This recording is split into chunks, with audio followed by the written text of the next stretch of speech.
Madam எப்பவுமே ஒரு ஹீரோயினுக்கு வந்து பட்டம் கொடுத்து பெரிய விஷயம். ஆனா நயன்தாரா மேடம் வந்து லேடி சூப்பர் ஸ்டார் கூப்பிடுறாங்கன்னு சொல்லியிருக்காங்க. நல்ல விஷயம் தான், நல்ல விஷயம் தான். ஏன்னா பேர் வச்சுதானே நம்ம வந்து ஒரு பேர் இருக்கும்போது இப்போ எல்லாருக்கும் தெரியும் நயன்தாரா, அது அப்படிதானே தெரியும்.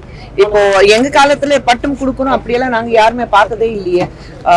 கோயில்லாம் கட்டணும்னு சொல்லியிருந்தாங்க. அது பட் பட்டம் கொடுக்கல. கண்டிப்பாக அந்த கோயில் கட்டினதுக்கு என்னைக்குமே நான் வந்து கடன் பட்டிருக்கேன் மக்களுக்கு. பட் ஒரு பட்டம் கொடுக்கல. பட்டம் வந்து நீங்க கொடுக்கணும்னு அவசியம் இல்லை, அவங்க பேர் வச்சுதான். பட்டம்னா ஒருத்தருக்கு தான் அந்த பட்டம் சூட் ஆகும். அது சூப்பர் ஸ்டார். சூப்பர் ஸ்டார் சொன்னாதான் அந்த பட்டம் சூட் ஆகும். உண்மையில இது தமிழ்நாட்டுல மட்டும் இல்ல, இந்தியா முழுவதும் மட்டும் இல்ல, உலகத்திலேயே நீங்க எங்க போனாலும் சூப்பர் ஸ்டார் சொன்னா அது ரஜினி சார், அது எல்லாருக்கும் தெரியும். சோ ஒருத்தருக்கு மட்டும் தான் அந்த பட்டம் சூட் ஆகும்.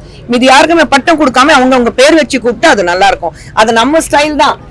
ஒரு பெரிய வந்து பட்டம் கொடுக்கறது நான் எப்பவுமே சொல்வேன். நம்ம வந்து அரசியல்வாதிகள் சொல்லும் போது ஒரு பொலிட்டீஷியன் அரசியல்வாதி அப்படி சொன்னாக்கா நமக்கு கேட்கறதுக்கு அழகா இருக்கு.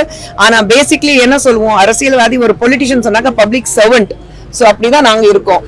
சோ மக்களுக்கு சேவை செய்யறதுக்காக தான் இருக்கும். பட் அதே மாதிரி ஒரு பட்டம் சொல்லும் போது ஐ திங்க் நயன் எடுத்த டிசிஷன் ரொம்ப சரியான டிசிஷன். எப்பவுமே சினிமா பட்டம் நீங்க வந்து லாஸ்ட் ஒரு பாட்டா பாடுறீங்க, அது இருக்கா இந்த படத்துல? தெரியல, அவர் கூப்பிட்டா பண்ணுவேன் மேடம். அது வீட்ல சொல்லுவாங்க கூப்பிடலாம் சண்டை போடுன்னு சொல்லிட்டு ஒரு ஸ்டேஜ்ல சொல்லிருக்காரு. நாங்க அப்படிதான் 25 வருஷம் ஆச்சுங்க. நீங்க டான்ஸ் ஆடுற மேடம் 100 கோடிக்கு மேல வருது அப்படிங்களா? கொஞ்சம் அப்படியே பக்கத்துல சுந்தர் சீசர் இருக்காரு, அவர்கிட்ட சொல்லிடுங்க.